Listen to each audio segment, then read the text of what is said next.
Foi. E aí, galera do Papo de Trader.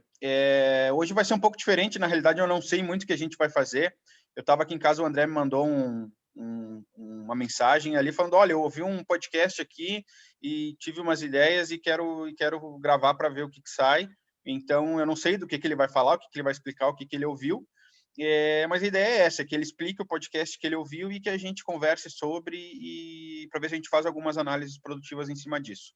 Então, vamos lá, vamos ver o que o André ouviu aí para a gente discutir sobre. Bom, galera do Papo de Trader, vai lá. Porque tem gente que vai estar ouvindo, tem gente que vai estar assistindo, né? Então, bora. Um analista da Goldman Sachs chama Scott Rubner, tá? E o podcast eu pus no Twitter da Papo de Trader. Hoje é dia 29 de janeiro, tá? Eu coloquei no Twitter lá. 29 de janeiro, se você olhar. Ele faz um monte de análise que eu achei bem interessante. Eu continuo vendido, tá? Para aqueles que estão acompanhando, né? Que eu estou errado, estou tomando na cabeça. Mas tá batendo bem no limite de perder os meus 25%, né? Essa semana chegou bem perto. E aí voltou a subir. Tem umas trades que tá ganhando bastante dinheiro, que é as das Forex contra o dólar. Então também estava ajudando a compensar essas coisas. E eu estava perdendo no do futuro, apostando contra o SP500, contra a Europa 50, todos os índices, né? Perdendo todos os índices que estão subindo para caramba. Mas, enfim, o que esse analista falou lá, o podcast que eu achei fantástico do Goldman Sachs, é que tem algumas coisas que estão acontecendo que estão batendo recordes de pessoas de retail user, né, pessoas de casa no mercado financeiro. Então, uma coisa que eu achei mais legal de todos os dados que ele passou é que 7 dos últimos 10 dias foram recordes de compra de opções de call. Então, já vem há alguns meses essa tendência de alta desde o Covid, né? Então, as pessoas de casa estão operando mais no mercado. Só que agora eu acho que as opções são um parâmetro muito bom. Elas estão comprando muita opção, porque elas estão acostumadas a ganhar dinheiro, né? Porque o mercado não parou de subir depois do Covid, depois de abril. E elas estão comprando. Agora elas estão. Eu acredito que é assim, porque como eu fui fisgado desse modo, eu acho que muita gente é fisgado desse modo. Elas começam a ganhar um dinheiro e aí elas começam a pôr all-in, e começa a aumentar mais ainda a aposta. E no caso, onde você vai aumentar a aposta, o múltiplo é em opções. Só que aconteceu um seguinte parâmetro.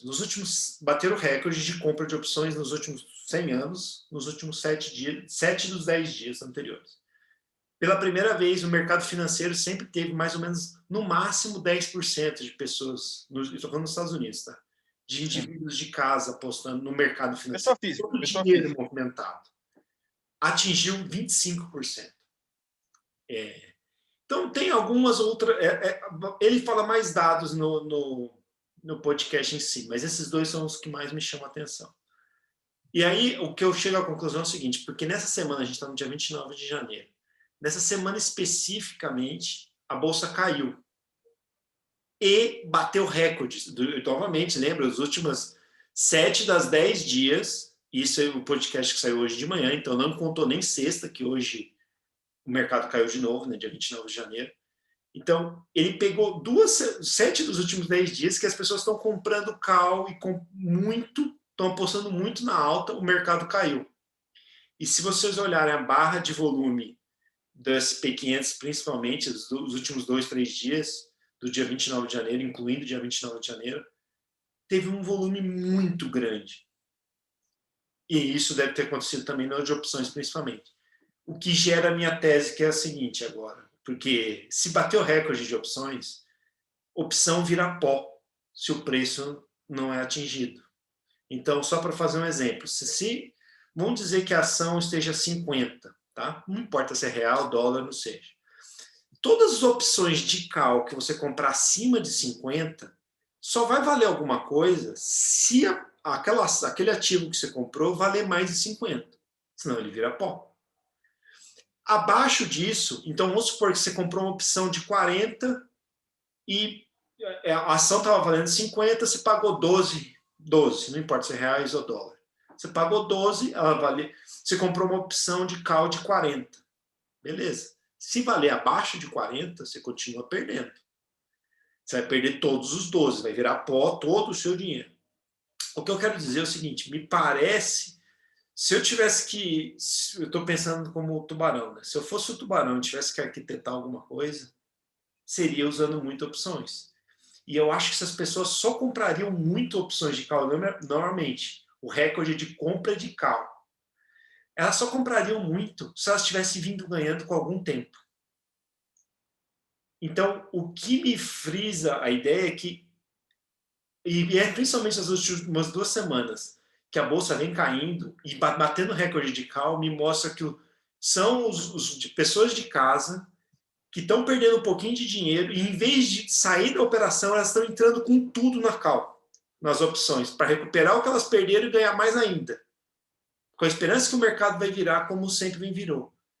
E do meu outro lado, eu fico imaginando como que o tubarão está fazendo. Ele não só socou de venda nas opções, como provavelmente ele diminuiu o prêmio que tem na opção para ela ficar barato, para as pessoas comprar mais ainda. E eu acredito que eles não só venderam as de cima, como eles venderam as dos preços mais para baixo. Então, por exemplo, se vamos supor um ativo de 50, eu acredito que qualquer ação, qualquer preço acima de 25, eles devem ter socado a venda muito baixo. Não duvidaria eu, se eu não fiz nenhum estudo, se teve, às vezes teve venda de cal com prejuízo, tá? Só para dar uma ideia, para as pessoas que estão em casa poderem estudar. Sim. Se eles fizeram isso que eu estou pensando, e isso não pode ter sido uma coisa que eles estão fazendo há alguns meses, tá? Eu já vim com a tese que não tem como a economia real deslocar tanto Da do mercado. realidade, né? Assim, o que eu vejo a respeito de tudo isso, tá? São duas coisas. A primeira é o fenômeno de que cada vez mais as pessoas físicas estão entrando na bolsa, né? E eu tenho visto isso no Brasil. Saiu um dado da Bovespa agora em dezembro,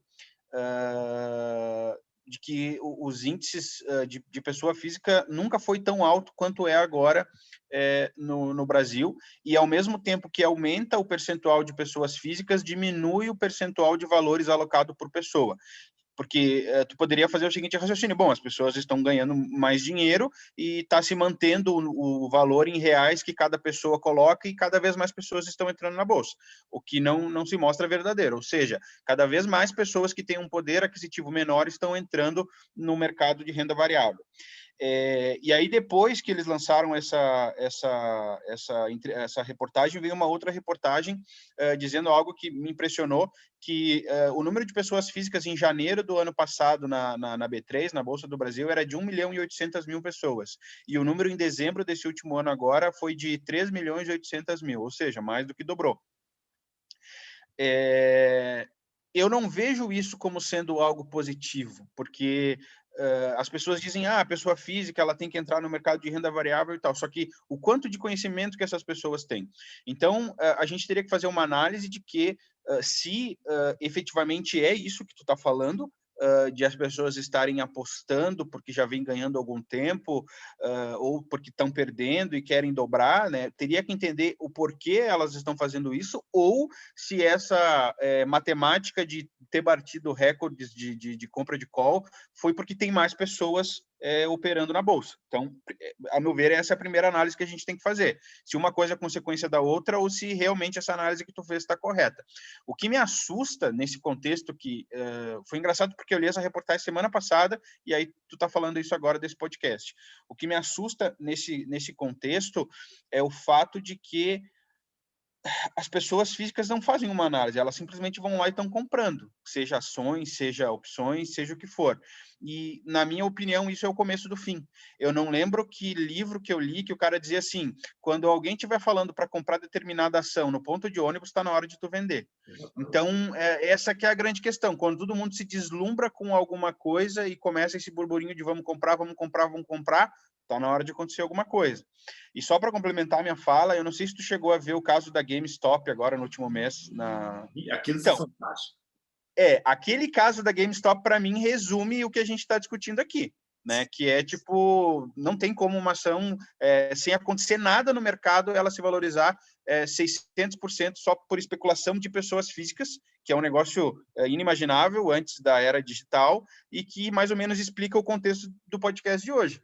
Sim. que é o fato de que as ações e o mercado está se valorizando sem isso estar se refletindo na prática. Apesar de existir um diferencial entre a GameStop, né, e o mercado financeiro em si, inteiro. Não, claro, mas assim, são duas coisas que se complementam, se tu for parar para pensar. Sim, é que eu acho que é possível um conjunto de pessoas manipular o preço do GameStop. Agora, quando o mercado financeiro inteiro é manipulado, aí eu já não acho que são as pessoas físicas, eu acho que são os tubarão deixando isso acontecer. Porque, na verdade, é o que eu estou tentando explicar. Se eu fosse arquitetar alguma coisa, essa é fantástica, né? Você sobe o mercado por algum tempo, as pessoas estão entrando, elas vão enfiar cada vez mais dinheiro, e quando o mercado cair, começa a cair, elas vão começar a continuar a comprar. Você vai ter para quem vender. Você vai te... E pior, que todo o dinheiro que aquelas pessoas colocaram, ele está ali para virar pó. É quanto a dor, e você sabe disso como quem opera, é quanta dor essas pessoas vão aguentar. Eu acho. Não, eu entendo o que tu está falando e concordo. Só que o problema que eu vejo seria possível fazer isso em escala global, porque a gente não está falando de preço de uma ação, que nem a da GameStop, a gente está falando de índices. Então, seria um negócio inimaginável na história do mundo de haver uma manipulação, digamos assim. Não e é aí que tá, eu não sei se é uma impressão equivocada das pessoas com relação ao mercado. Isso. É exatamente isso. E aí isso. é um problema maior, na realidade, né? Sim, para mim, por exemplo, lembrando das empresas X do Wake, que nunca eram nada, né? Elas eram fumaça, ele é o grande vendedor Era do uma PowerPoint. expectativa. Quem mais ganhou dinheiro com o Office não foi a Microsoft, foi o Wake Batista, né, que fez empresa que valia 50 bilhões. Quer dizer, nem a Microsoft ganhou tanto dinheiro. Assim.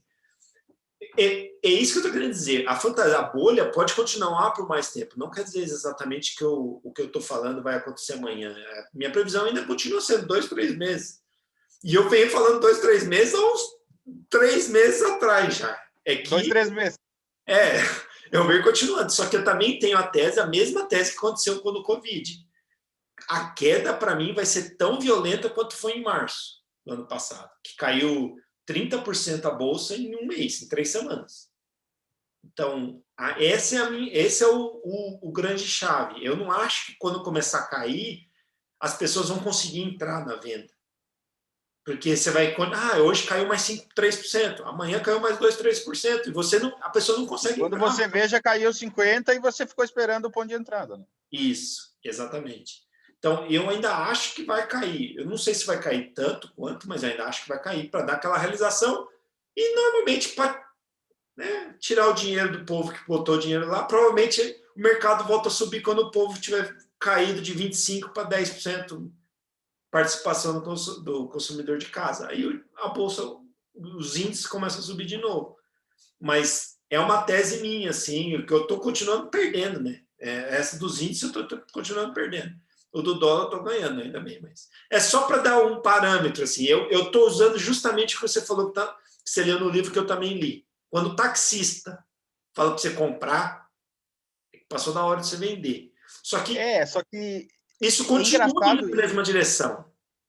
Não, eu concordo com o que tu está falando, só que o que mais me chama a atenção, e eu não tenho uma tese formada sobre isso, a gente está identificando o mesmo fenômeno em lugares diferentes do mundo, com culturas e pessoas diferentes. Eu não fazia ideia de que essa movimentação estava acontecendo nos Estados Unidos, e se a gente for procurar, é bem provável que esteja acontecendo na Alemanha, na Inglaterra, no Japão e em outros lugares do mundo. Então, assim, no Brasil, se vocês pararem para pensar, é um dado muito forte, mais do que dobrou o número de pessoas né, a gente tem um universo, mas, ou seja, que estão no mercado de renda variável em questão ali de um ano, numa época que nós estamos em pandemia e que, teoricamente, as pessoas deveriam estar fugindo do risco. E você está vendo uma população que tem pouco dinheiro, teoricamente. O americano também dobrou, mas ele não dobrou. Ele subiu de 10 para 25, quer dizer, 150%. Mais do que dobrou. E uma então, assim, numa época... exatamente. E numa época que, teoricamente, as pessoas deveriam estar mais receosas e menos, como é que eu posso dizer, menos suscetíveis ao risco, porque a gente não sabe o que vai acontecer mês que vem ou semana que vem. Então, o fato as pessoas físicas estão entrando mais no mercado de renda variável, sem muito conhecimento, eu acredito, Até porque eu duvido muito que todas essas pessoas que estão batendo recordes de compra de calls saibam o que estão fazendo. Talvez elas nem sabem o que estão fazendo. E o fato é esse. Aí a questão e a grande sacada, eu acho que fica de mensagem é que fenômeno está por vir em razão disso. Se vocês olharem a história de 2008, não querendo comparar, não tem nada a ver, mas olha o que foi e por que aconteceu a quebra e se a gente for tentar fazer uma analogia da reação em cadeia do que aconteceu, talvez esteja aqui a resposta do que pode ser que venha a acontecer no futuro, próximo agora, 6 meses, 1 ano. Porque o mercado não se sustentará com a... Porque, assim, o que acontece? Um fundo, como ele tem dinheiro ilimitado, a partir do momento que ele começa a sangrar um pouco, ele tem de onde tirar para conseguir continuar ali tomando ferro. Claro que chega uma hora que não tem mais. Mas a pessoa física, na hora que ela perdeu 30%, 40%, 50%, ela vai vender, ela vai ter que sair dessa posição ou ela vai quebrar, porque ela não tem dinheiro ilimitado. E aí o grande problema da quebradeira maior. Isso, e você entende o motivo da bolha, porque para mim a bolha funciona assim. Uma pessoa contando para outra. Nossa, aquele que entrou em abril. Eu entrei em abril, ganhei X. Aí o outro que entrou em junho, eu ganhei. Isso vai aumentando e as pessoas não estão parando de ganhar. E aí entra o que eu acho que é a minha tese, né? Porque quando eu ganhei a primeira vez foi onde me fisgou. E aí eu fui a perder muito dinheiro depois. Porque depois que você é fisgado com ganho, tem a outra parte, né? O que eu quero dizer é o seguinte, eu acho que todos esses ganhos consecutivos que vem tendo e as pessoas vêm espalhando uma para outra, é fácil, é fácil, é fácil, automaticamente isso pulou para as opções. Porque aí todo mundo começa a ver, eu comprei uma opção por 3, vendi por 10. Eu vou ficar milionário. Multiplica por 3 a cada 2 meses, eu vou ficar milionário. E tem muita gente que deve estar ganhando muito dinheiro com isso. Não, e tem uma coisa, né? Não, pode falar. Mas o problema, a questão é que porque é o seguinte, para ter uma call, alguém te vender uma call, alguém está te vendendo uma call. O que eu quero explicar é isso, acho que o que eu não expliquei talvez no começo. Para tu ganhar 100 mil reais, alguém tem que ter perdido, o ponto principal é esse. Sim, mas alguém tem que estar te vendendo essa call. É isso que eu quero que vocês entendam. E quem está te vendendo essa call, é quase certeza, porque não teria tanta capacidade de vender de call, as instituições. Não, sem dúvida. A pessoa física não vende call, nem a pau. Porque eles têm que ter dinheiro para cobrir a margem. Porque vender uma call sem ter uma outra, nada de lastro, te estoura na margem. Então, pessoa física não consegue vender call em quantidade. Então, quem está te vendendo as calls são as instituições. É essa que eu quero frisar. Se as instituições te vendendo a call, o que você acha que vai acontecer? Você acha que eles estão nessa brincadeira para perder dinheiro?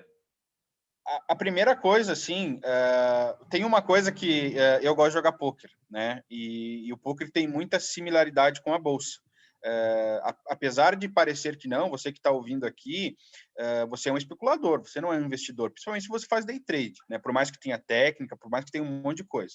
E um dos principais princípios no poker é escolha muito bem o seu adversário e não queira jogar contra uma pessoa que é melhor do que você. E é basicamente isso que você está fazendo quando você opera call e você tem a certeza de que quem está na outra ponta é uma grande instituição. Então, assim, ele tem muito mais informação do que você, ele tem 100, 200, 300, 400, 500 funcionários, programadores, softwares, etc., fazendo uma análise de que posição eles vão tomar, eles devem explicação para 1 milhão de gente e eles têm um dinheiro infinito. Né? Então, eu não quero estar na ponta diversa do que esse cara. Né? É a mesma coisa de tu conseguir olhar lá o maior banco do mundo, a UBS, lá. Tu vai lá, olha a UBS, ela diz assim, vou comprar esse negócio. Então, eu vou vender. Né? A mim não me parece muito lógico fazer o contrário do que as instituições fazem. E é o que a gente está vendo acontecer. Né? Então, assim, eu não tenho dúvida de que essas pessoas vão perder dinheiro. A minha grande questão é qual que vai ser o tamanho do rombo. Porque tem um outro fator que é o seguinte, se você olhar o que aconteceu com o Covid em todos os mercados, ele caiu muito de fevereiro a março, e no dia ali, 26, 27 de março, ele começou a subir. Então, nós estamos aí Oi? E não parou mais de subir. Exatamente. Então, assim, nós estamos há quase 1 ano que as pessoas simplesmente botam dinheiro lá e vê esse dinheiro multiplicar. E quando as pessoas começaram a tirar? Foi justamente depois do Exatamente. Covid, do lockdown. As pessoas É começaram quase uma pirâmide. É quase uma pirâmide. Então, tu imagina essas pessoas, porque veja bem, vamos analisar a parte antropológica de tudo isso. Antigamente, antes de março, antigamente parece tanto tempo, né? Mas antes da pandemia, as pessoas pensa quem tem um trabalho convencional, que vai no escritório, etc., fica o dia inteiro para lá e para cá. Ele não tinha como dar atenção para esse negócio de bolsa.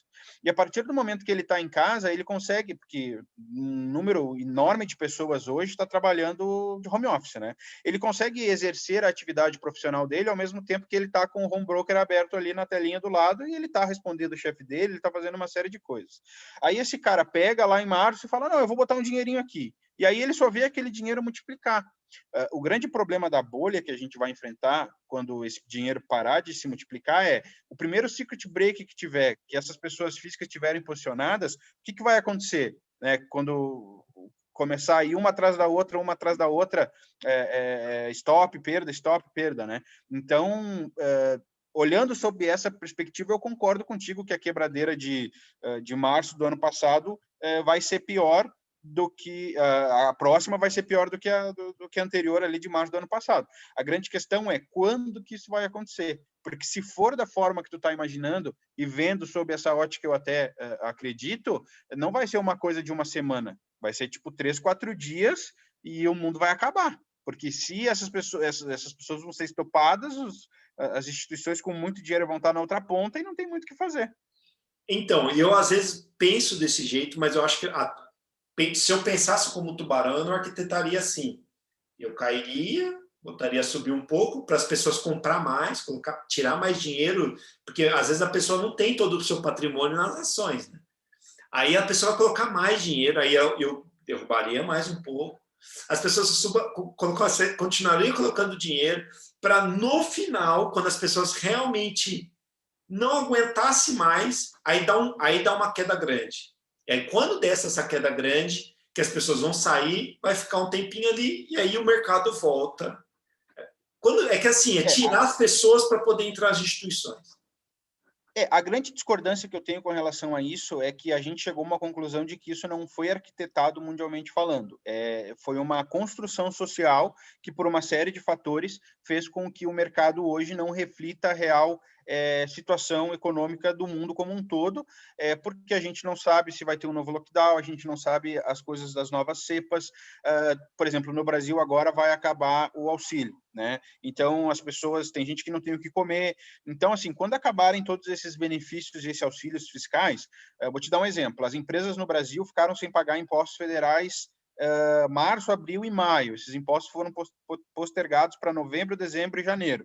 Então, dia 25 de janeiro agora, as empresas terminaram de se descapitalizar, de pagar os impostos que elas ficaram, entre aspas, devendo do ano passado.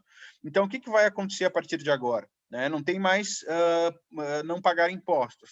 A maioria dos bancos no Brasil, e claro, estou falando do Brasil, né? Não sei como é que foi lá fora, postergou todos os empréstimos por 6 meses. Então, de abril até outubro, novembro. Então, assim, as coisas agora que a gente vai começar a identificar qual é a real situação econômica como um todo, porque vão acabar os auxílios e as empresas e as instituições como um todo vão começar a ver a realidade como é, e isso vai refletir no consumidor final, né? Lembrando que o Então, governo federal brasileiro não tem mais dinheiro. Agora. 89% do PIB é dívida, saiu o resultado hoje, 89% do PIB. Não, mas se eu não me engano, era mais de 100, já tinha passado de 100 já.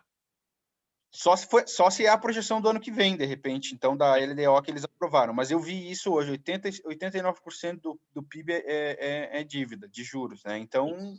Se você olhar o gasto público, é muito engraçado, porque o que o Bolsonaro gastou em 2020 soma mais que todo o déficit da Dilma e o Lula não teve, né? Mas todo o déficit da Dilma inteiro. E ele ainda fica maior que isso em um ano. Então, ele rebentou as contas públicas total, assim. Você pegar só o auxílio 20% emergencial foi um negócio de louco. Sim, ele arrebentou as contas públicas brasileiras. E aí tem aquela coisa, né? O difícil, que nem já estão falando de fazer outra auxílio, né? O difícil é que o Brasil não consegue imprimir real. Os Estados Unidos consegue imprimir dólar, todo mundo quer dólar. O real não. Então, uma das minhas teses é que o real vai sumir pelo espaço, né? Mas isso aí é outra coisa. As pessoas às vezes ficam olhando muito só o dólar real, né? Por acaso, gente, por favor, de vez em quando vocês põem euro, dólar, euro, real. Euro real. Euro, real, que você vai ver que está lá em cima. Não recuou. Não teve recuo. Euro real está lá em cima. Porque o dólar desvalorizou. Então, parece que o dólar em relação ao real caiu. Não, o dólar caiu, o real aproveitou e caiu junto. Por isso que o dólar caiu, chegou em 5,30, 5,10, mas em relação ao euro, está lá em cima, está 6,60, 6,58, está lá em cima, sem contar IOF, cacete a 4. Então, na minha tese, eu até vim falando que o Brasil tá fadado a ser Argentina. Né? Isso é para deixar claro. Assim, é para um dia a pessoa olhar e vai ter um ano que vai sair de 5 para 10, para 15 o câmbio, em uma velocidade de 1, 2, 3 meses. Daquele jeito que o Vinícius falou, que olhou uns dias aí atrás no gráfico, ficou impressionado. É isso, vai acontecer isso um dia no Brasil e vai ser muito rápido. É mais ou menos o que aconteceu em 98 com o Fernando Henrique, saiu de 1 para 3.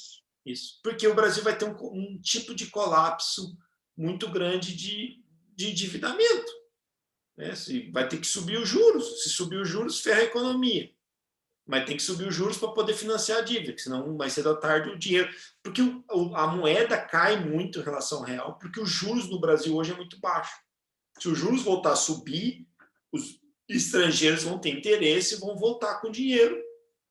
E aí a moeda do Brasil cai. Só que se fizer isso, se subir os juros, ferra a economia inteira, interna, ferra a dívida pública, porque o Brasil está devendo para caramba, então se o juros estiver alto, vai arrebentar mais ainda.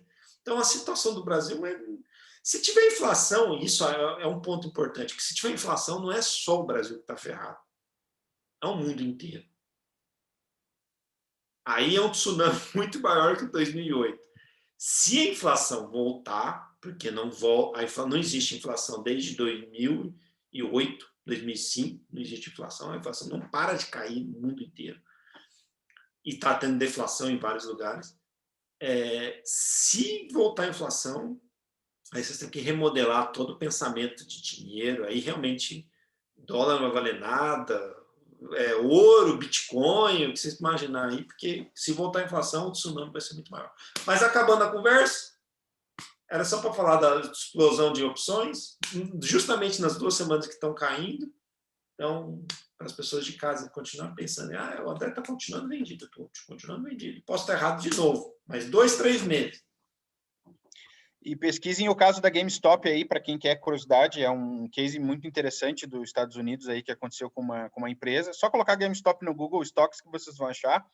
E basicamente é isso. A flexão, então, é para colocar essa discussão em pauta das pessoas físicas no mercado e para a gente tentar alertar de alguma forma que isso não me parece uma boa coisa. E só o tempo vai dizer se a gente estava certo ou não. Então, provavelmente, se a gente tiver certo...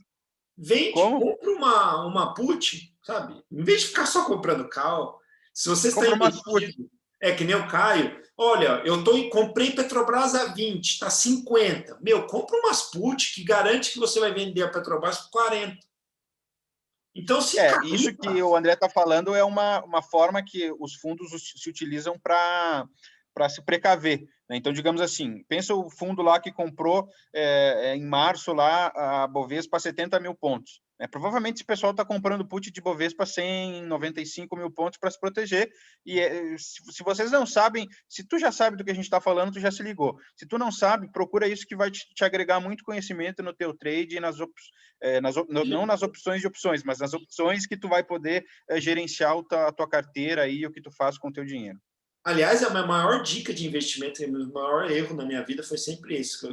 Às vezes que eu deduzi que realmente estava muito barato, tipo quando a Vale deu aquele bromadinho, sei lá o nome. Bromadinho, né? Que a Vale despencou. Eu tinha comprado a 11, 12 reais a ação.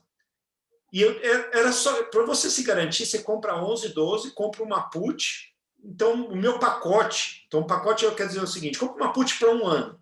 Meu pacote era 14 reais. Então, se caísse para baixo de 14, já estava em 12, eu estaria perdendo dinheiro, porque a put você está comprando seguro, né? Então, eu estava comprando, estava segurado em 14. Se ela chegasse a 12, 10, que era o preço que ela estava, eu estava perdendo dinheiro. Mas se ela chegasse em 30, eu tinha dobrado meu capital. E é exatamente isso. Então, a dica que fica para as pessoas que querem investir para longo prazo é isso. Eu estou acreditando nisso. Compra ação, compra uma put para um ano e trava. Então, você já sabe quanto você está perdendo, que você sai perdendo de saída, que é o preço da put. Você já está saindo perdendo. Se passar daquele preço, da perca, você começa a ganhar dinheiro. Então é isso. Deu por hoje. Valeu, pessoal.